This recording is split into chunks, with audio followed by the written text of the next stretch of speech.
राधे राधे मित्रों, मैं अंकित आप सभी लोगों का आपके अपने चैनल में हार्दिक स्वागत करता हूं, अभिनंदन करता हूं। तो दोस्तों, गरुड़ पुराण प्रेतकल्प के संदर्भ में मैं आप लोगों को एक एक अध्याय सुना रहा हूं। तो उसी क्रम में आज मैं आप लोगों को दूसरा अध्याय सुनाऊंगा। तो आप लोग मन लगाकर ध्यान लगा के सुनिए। एक बार प्रेम से बोल दीजिए, ओम नमो नारायण, ओम नमो भगवते वासुदेवाय। जय श्री राधे कृष्ण, हर हर महादेव। जय श्री पार्वती माता की जय हो। जय सिया राम हनुमान जी, जय गुरुदेव, जय श्री गणेशाय नमः।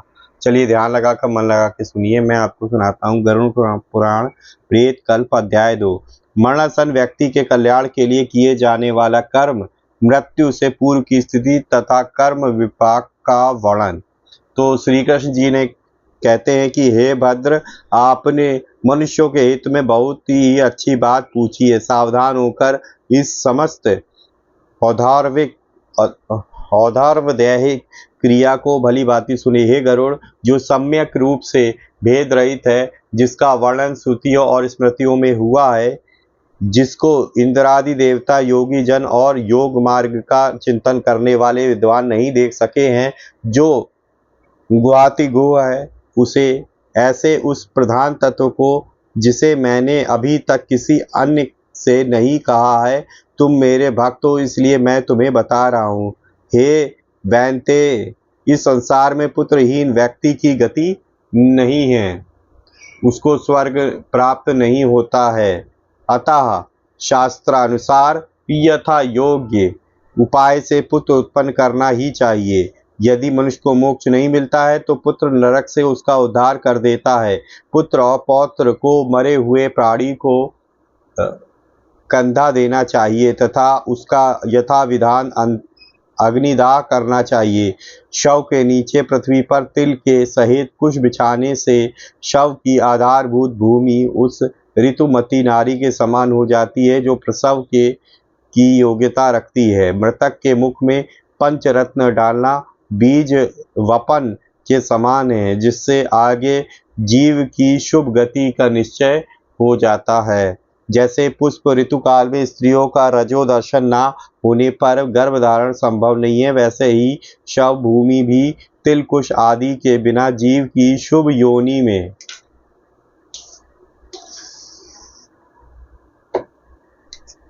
शिव योनि में कारण नहीं बन पाती। इसलिए श्रद्धा पूर्वक तिल कुश पंचरत्न आदि का यथा विधान विनियोग आवश्यक है। गोबर से भूमि को सबसे पहले लीपना चाहिए, तदंतर उसके ऊपर तिल और कुश बिछाना चाहिए। उसके बाद आतुर व्यक्ति को भूमि पर कुशासन के ऊपर सुला देना चाहिए। ऐसा करने से वह प्राणी अपने समस्त पापों को जलाकर पाप मुक्त हो जाता है। शव के नीचे बिछाए गए कुछ समूह निश्चय ही मृत्युग्रस्त प्राणी को स्वर्ग ले जाते हैं, इसमें संशय नहीं है। जहाँ पृथ्वी पर मल मूत्रादि का लेप संबंध नहीं है, वहाँ वह सदा पवित्र है, और जहाँ मल मूत्रादि लेप संबंध है, वहाँ मल मूत्रादि का अपसारण करके गोमय से लेप करने पर वह शुद्ध होती है। गोबर से बिना लिपी हुई भूमि पर सुलाए गए मरणासन व्यक्ति में यक्ष पिशाच एवं राक्षस कोटि के क्रूरकर्मी दुष्ट लोग प्रविष्ट हो जाते हैं। मरणासन व्यक्ति की मुक्ति के लिए उसे जल से बनाए गए मंडल वाली भूमि पर ही सुलाना चाहिए, क्योंकि नित्य होम, श्राद्ध, पाद प्रक्षालन, ब्राह्मणों की अर्चा एवं भूमि का मंडलीकरण मुक्ति के हेतु माने गए हैं। बिना लिपि पुती मंडलहीन भूमि पर मरणासन व्यक्ति को नहीं सुलाना चाहिए। क्यों नहीं सुलाना चाहिए? भूमि पर बनाए गए ऐसे मंडल में ब्रह्मा, विष्णु, रुद्र, लक्ष्मी तथा अग्नि आदि देवता विराजमान हो जाते हैं, अतः मंडल का निर्माण अवश्य करना चाहिए। मंडल विहीन भूमि पर, आप देखिए मंडल का क्या तात्पर्य है यहाँ पे, जल से प्रोक्षण के बाद जल से गोलाकार रेखा बना देना और चौक आदि पूर्णा। मंडल विहीन भूमि पर प्राण त्याग करने पर वह चाहे बालक हो, चाहे वृद्ध हो, चाहे जवान हो, उसको अन्य योनि नहीं प्राप्त होती है। हे तार्क्ष्य, उसकी जीवात्मा वायु के साथ भटकती रहती है। उस प्रकार की वायु भूत जीवात्मा के लिए ना तो श्राद्ध का विधान है और ना तो जल तर्पण की क्रिया ही बताई गई है। हे गरुड़, तिल मेरे पसीने से उत्पन्न हुए हैं, अतः तिल बहुत ही पवित्र है। तिल का प्रयोग करने पर असुर, दानव और दैत्य भाग जाते हैं। तिल श्वेत, कृष्ण और गौमूत्र वर्ण के समान होते हैं। वे मेरे शरीर के द्वारा किए गए समस्त पापों को नष्ट करें, ऐसी भावना करनी चाहिए। एक ही तिल का दान स्वर्ण के 32 सेर तिल के दान के समान है। तर्पण दान एवं होम में किया गया तिल का दान अक्षय होता है। कुछ मेरे शरीर के रोगों में उत्पन्न हुए हैं। तिल की उत्पत्ति मेरे पसीने से हुई है, इसलिए देवताओं की तृप्ति के लिए मुख्य रूप से कुश की और पितरों की तृप्ति के लिए तिल की आवश्यकता होती है। देवताओं और पितरों की तृप्ति विश्व के लिए उपजीव्य रक्षक होने के कारण विश्व की तृप्ति में हेतु है। अतः अपसव्य आदि श्राद्ध की जो विधियां बताई गई हैं, उन्हीं विधियों के अनुसार मनुष्य को ब्रह्मा, देवेश्वर तथा पितृजनों को संतृप्त करना चाहिए। अपश्रव्य आदि होकर तिल का उपयोग करने से ब्रह्मा, पितर और देवेश्वर तृप्त होते हैं। अपसव्य होकर कर्म करने से पितरों की संतृप्ति होती है। कुश के मूल भाग में ब्रह्मा, मध्य भाग में विष्णु तथा अग्रभाग में शिव को जानना चाहिए। ये तीनों देव कुश में प्रतिष्ठित माने जाते हैं। पक्षीराज, ब्राह्मण, मंत्री, कुश, अग्नि और तुलसी ये बार बार समर्पित होने पर भी पर्युषित नहीं माने जाते हैं। कभी निर्माल्य आदि अर्थात बासी नहीं होते। इनका पूजा में बारंबार प्रयोग किया जाता है। हे खगेंद्र, तुलसी, ब्राह्मण, गौ, विष्णु तथा एकादशी व्रत ये पांचों संसार सागर में डूबते हुए लोगों को नौका के समान पार कराते हैं। पक्षी श्रेष्ठ विष्णु, श्री विष्णु, एकादशी व्रत, गीता, तुलसी, ब्राह्मण और गौ ये 6 इस असार संसार में लोगों को मुक्ति प्रदान करने के लिए साधन है। यह षटपदी कहलाती है। देखिए श्लोक भी दिया हुआ है। इसका अर्थ है जैसे तिल की पवित्रता अतुलनीय होती है, उसी प्रकार कुश और तुलसी भी अत्यंत पवित्र होते हैं। ये तीनों पदार्थ मरणासन व्यक्ति को दुर्गति से उबार लेते हैं। दोनों हाथों से कुश उखाड़ना चाहिए और उसे पृथ्वी पर रखकर जल से प्रोक्षित करना चाहिए तथा मृत्यु काल में मरणासन के दोनों हाथों में रखना चाहिए। जिसके हाथों में कुशाएं हैं और जो कुछ से परिवेष्टित कर दिया जाता है, वह मंत्रहीन होने पर उसकी समंत्रक क्रियाएं ना हो पाई हो तब भी विष्णु लोक को प्राप्त करता है। इस असार संसार सागर में भूमि को गोबर से लीपकर उस पर मृत मनुष्य को सुलाने से और कुशासन पर स्थित करने से तथा विशुद्ध अग्नि में दाह करने से उसके समस्त पापों का नाश हो जाता है। लवण और उसका रस दिव्य उत्तम लोक का प्रापक है। वह प्राणियों की समस्त कामनाओं को सिद्ध करने वाला लवण के बिना अन्य रस उत्कट अर्थात ना अभिव्यक्त होते हैं और ना सुस्वादु होते हैं। इसलिए लवण रस पितरों को प्रिय होता है और स्वर्ग को प्रदान करने वाला होता है। यह लवण रस भगवान विष्णु के शरीर से उत्पन्न हुआ है। इस बात को जानने वाले योगी जन लवण के साथ दान करने को कहते हैं।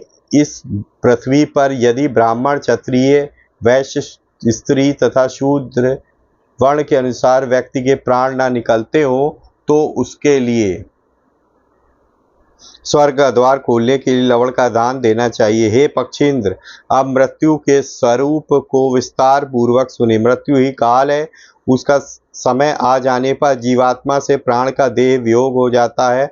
मृत्यु अपने समय पर आती है। मृत्यु कष्ट के प्रभाव से प्राणी अपने किए कर्मों को एकदम भूल जाता है। हे गरुण, जिस प्रकार वायु मेघमंडलों को इधर उधर खींचता है, उसी प्रकार प्राणी अकाल के वश में रहता है। सात्विक, राजस और तामस ये सभी भाव काल के वश में हैं। प्राणियों में वे काल के अनुसार अपने अपने प्रभाव का विस्तार करते हैं। वे सर्पहंता गरुण, हे सर्पहंता गरुण, सूर्य, चंद्र, शिव, वायु, इंद्र, अग्नि, आकाश, पृथ्वी, मित्र, औषधि, आठों वसु, नदी, सागर और भाव अभाव ये सभी काल के अनुसार यथा समय अवधूत होते हैं, बढ़ते हैं,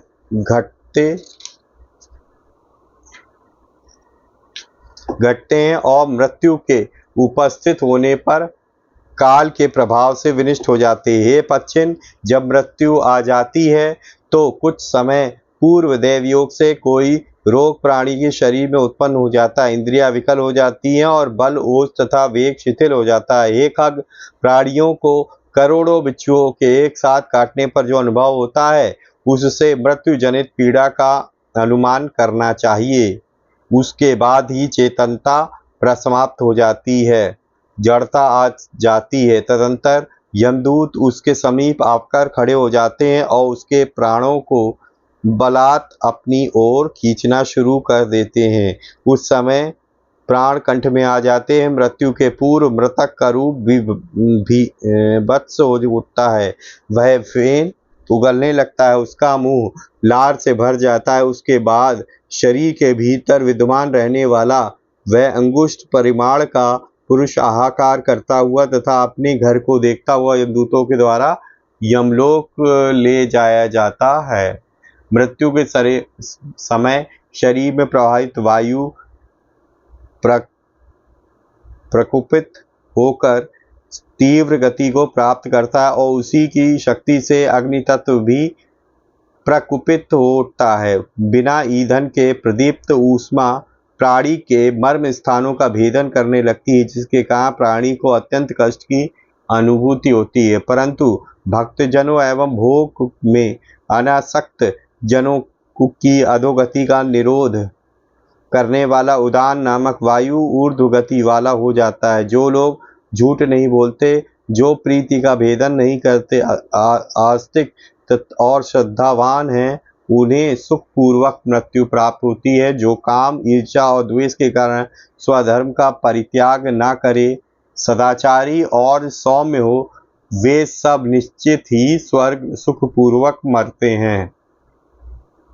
जो लोग मोह और अज्ञान का उपदेश देते हैं, वे मृत्यु के समय महाअंधकार में फंस जाते हैं। जो झूठी गवाही देने वाले, असत्यभाषी, विश्वासघाती और वेद निंदक हैं, वे मूर्छा रूपी मृत्यु को प्राप्त करते हैं। उनको ले जाने के लिए लाठी एवं मुदर का से युक्त दुर्गंध से भरपूर एवं भयभीत करने वाले दुरात्मा यमदूत आते हैं। ऐसी भयंकर परिस्थिति देखकर प्राणी के शरीर में भयवश कंपन होने लगता है। उस समय वह अपनी रक्षा के लिए अनवरत माता पिता और पुत्र को याद कर करुण क्रंदन करता है।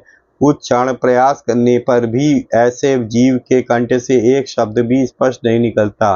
भयवश प्राणी की आंखें नाचने लगती हैं, उसकी सांस बढ़ जाती है और मुंह सूखने लगता है। उसके बाद वेदना से आविष्ट होकर वह अपने शरीर का परित्याग करता है और उसके बाद ही वह सबके लिए अस्पृश्य और घृणा योग्य हो जाता है। हे गरुड़, इस प्रकार मैंने यथा प्रसंग मृत्यु का स्वरूप सुना दिया। अब आपके दूसरे प्रश्न का उत्तर, जो बड़ा ही विचित्र है, उसे सुना रहा हूँ। हे पक्षीराज, पूर्व काल में किए गए भांति भांति के भोगों को भोगता हुआ प्राणी यहाँ भ्रमण करता रहता है। देव, असुर और यक्ष आदि योनियां भी प्राणियों के लिए सुख प्रदायिनी है। मनुष्य, पशु, पक्षी आदि योनियां अत्यंत दुखदायिनी हैं।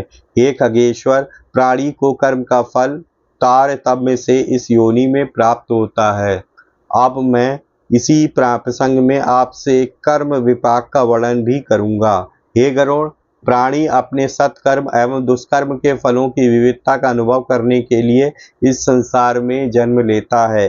जो महापात की ब्रह्म हत्यादि महापातक जन्य अत्यंत कष्टकारी रौरवादी नरकों का भोग कर कर्म क्षय के बाद पुनः इस पृथ्वी पर जिन लक्षणों से युक्त होकर जन्म लेते हैं, उन लक्षणों को आप मुझसे सुने। हे खगेंद्र, ब्राह्मण की हत्या करने वाले महापातक को मृग, अश्व, सूकर और ऊंट की योनि प्राप्त होती है।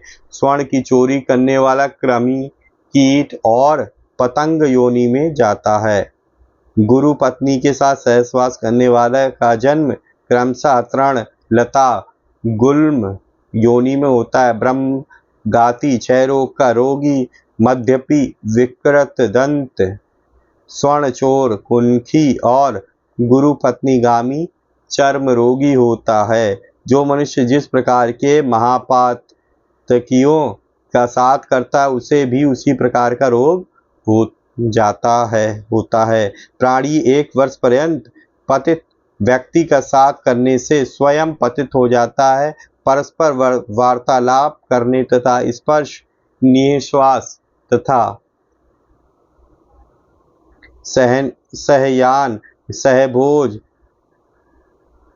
सह आसन, याजन, अध्यापन तथा योनि संबंध से मनुष्यों के शरीर में पाप संक्रमित हो जाते हैं। दूसरों की स्त्रियों के साथ सहवास करने और ब्राह्मण का धन चुराने से मनुष्य को दूसरे जन्म में अरण्य तथा निर्जन देश में रहने वाले ब्रह्म राक्षस की योनि प्राप्त होती है। रत्न की चोरी करने वाला निकृष्ट योनि में जन्म लेता है। जो मनुष्य वृक्ष के पत्तों की और गंध की चोरी करता है उसे छछूंदर की योनि में जाना पड़ता है। धान्य की चोरी करने वाला चूहा, ज्ञान चुराने वाला ऊंट तथा फल की चोरी करने वाला बंदर की योनि में जाता है। बिना मंत्रोच्चार के भोजन करने पर कौआ, घर का सामान चुराने वाला गिद्ध और मधु की चोरी करने पर मधुमक्खी, फल की चोरी करने पर गिद्ध, गाय की चोरी करने पर गौ और अग्नि की चोरी करने पर बगुले की योनि प्राप्त होती है। स्त्रियों का वस्त्र चुराने पर श्वेत,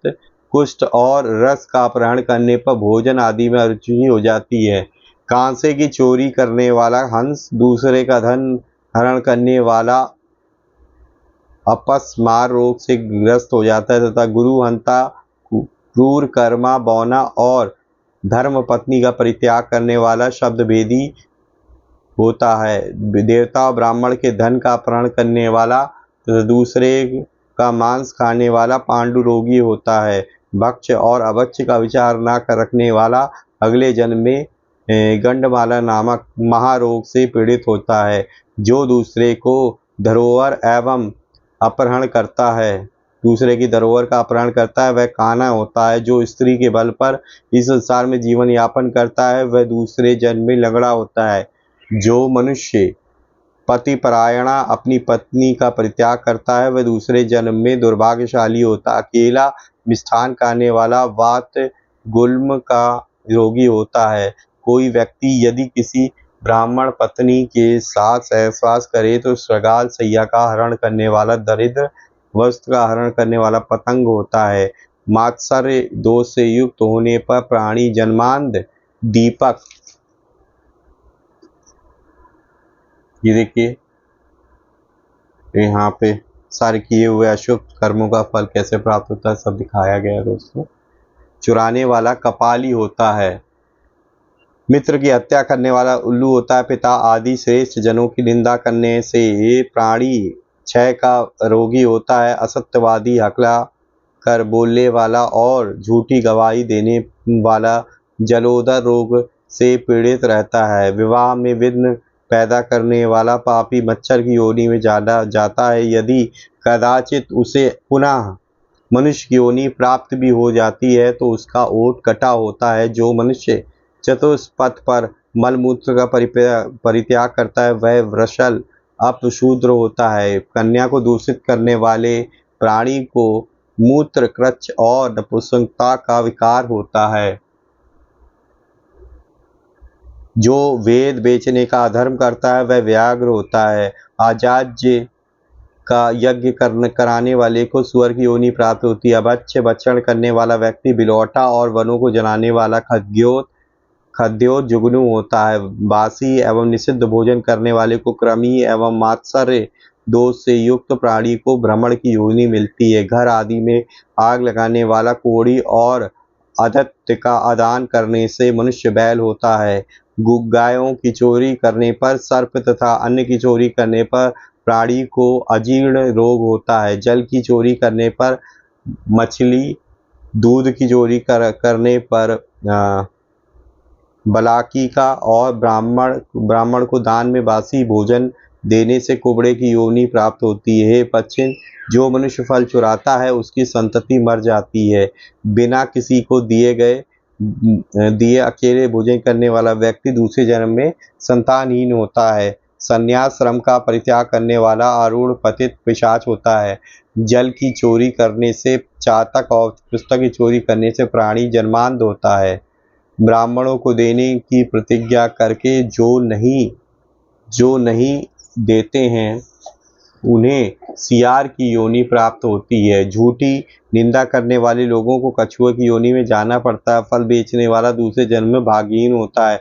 जो ब्राह्मण शूद्र कन्या से विवाह कर लेता है वे भेड़िए की योनि प्राप्त करता है। अग्नि को पैर से स्पर्श करने पर प्राणी बिलौटा और जीवों को मांस खाने पर रोगी होता है। जो मनुष्य जल के स्रोत को विनष्ट करते हैं वे मछली होते हैं। जो लोग भगवान श्री हरि की कथा और साधुजनों की प्रशस्ति नहीं सुनते उन मनुष्य को कर्ण मूल रोग होता है। जो व्यक्ति पराये मुंह में स्थित अन्न का अपहरण करता है वह मंद बुद्धि होता है। जो देव पूजन में प्रयुक्त होने वाले पात्रादिक उपकरणों का अपहारक है उसे गंडमाला रोग होता है। दंभ के वशीभूत होकर जो प्राणी धर्माचरण करता है उसको गज चर्म का रोग होता है। विश्वासघाती मनुष्य के शरीर में शरीरों अर्थी रोग होता है। शिव के धन और निर्माल्य का सेवन करने वाला व्यक्ति शिश्न पीड़ा से ग्रसित रहता है। स्त्रियां पाप की भागनी होती है और उन्हें उन्हीं जंतुओं की भार्या होना पड़ता है। उक्त कर्मों से कुफल से प्राप्त नरक का भोग करने के बाद मनुष्य इन्हीं सब योनियों में प्रविष्ट होता है, ऐसा निश्चय समझना चाहिए। हे खगपते, जिस प्रकार इस संसार में नाना भांति के द्रव्य विद्वान है उसी प्रकार प्राणियों की विभिन्न जातियां भी हैं। वे सभी अपने अपने विभिन्न कर्मों के प्रतिफल रूप में सुख दुख एवं नाना योनियों का भोग करते हैं। तात्पर्य यही है कि प्राणी को शुभ कर्म करने से शुभ फल की प्राप्ति और अशुभ कर्म करने से अशुभ फल की प्राप्ति होती है। वह प्रेम से बोल दीजिए दोस्तों, सियावर रामचंद्र की जय। अब नेक्स्ट अध्याय आप लोगों का है नरकों का स्वरूप, नरकों में प्राप्त होने वाली विविध यातनाएं एवं नरक में गिराने वाले कर्म एवं जीव की शुभाशुभ गति। तो नेक्स्ट वीडियो को देखना ना भूलें। तो एक बार प्रेम से बोल दीजिए सियावर रामचंद्र की जय। तो अगर आपको आज की वीडियो अच्छी लगी है तो प्लीज़ लाइक करें और ज़्यादा से ज़्यादा अपने परिजनों मित्रों के साथ शेयर करें ताकि वो भी इस पर्टिकुलर वीडियो से कुछ इन्फॉर्मेशन प्राप्त कर सके। पहली बार चैनल पे आए तो चैनल सब्सक्राइब करें, बेल आइकन को प्रेस करें ताकि लेटेस्ट से लेटेस्ट वीडियो की इन्फॉर्मेशन आपको तुरंत ही मिल सके। तो इसी तरीके से भगवान की भक्ति करते रहिए, अपने परिवारजनों मित्रों के साथ खुशी का जीवन व्यतीत करिए और हाँ, हमेशा की तरह किसी न किसी एक पर्सन की हेल्प करने की जरूर कोशिश करिए। दोस्तों वीडियो देखने के बहुत बहुत धन्यवाद। मिलेंगे इसी तरह किसी और वीडियो में, तब तक के लिए जय श्री राम, राधे राधे।